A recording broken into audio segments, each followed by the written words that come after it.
Dans la vente au détail, quand les gens passent dans votre boutique, est-ce qu'ils rentrent? Il y a une caméra à l'extérieur qui regarde. Est-ce qu'ils sont intéressés? Est-ce qu'ils ont envie de rentrer?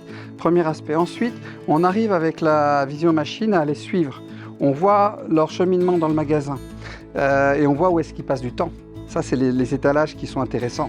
Ensuite, même face à l'étalage, on va être capable, avec de la vision machine, de voir où ils regardent sur l'étalage. Vous allez voir que généralement, ils regardent à la hauteur des yeux, c'est là où les marches sont les plus grandes.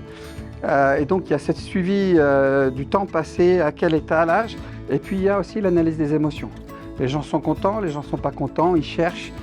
C'est quoi leurs émotions? Est-ce que les gens qui viennent, achètent le produit? Est-ce qu'ils ont trouvé ce qu'ils voulaient? Est-ce qu'ils repartent contents? Si oui, ils reviendront.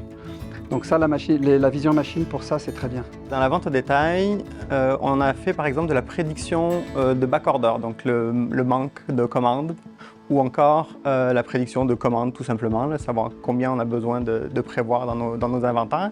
Des fois aussi de l'organisation pour les employés, l'organisation des horaires, on peut optimiser ce genre de choses-là. Pourquoi j'ai acheté le robot? C'est simple. En 2023, on sait qu'il y a une pénurie de main-d'œuvre, particulièrement dans le milieu de la restauration. C'est ma principale raison, c'est pour prendre soin de mes serveuses. Le simple fait de servir une table de 8 personnes, ça nécessite beaucoup d'allers-retours en cuisine pour une serveuse. Et puis, ça nécessite une certaine force physique pour transporter toutes ces assiettes-là. Alors, ce que le robot Bella vient faire, bien, le robot vient accompagner la serveuse, puisque la serveuse va déposer ses assiettes sur le robot.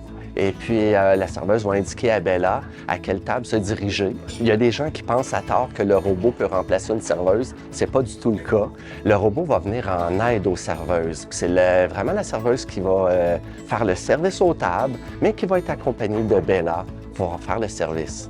À tous les week-ends, on a encore des enfants qui viennent ici pour voir Bella et flatter Bella, puisque Bella, c'est une chatte robot, donc on peut la flatter puis elle va interagir avec les clients. Donc, ça fait le grand bonheur des tout-petits et des plus grands. Je vous confirme qu'à tous les jours, on a encore des clients émerveillés par Bella.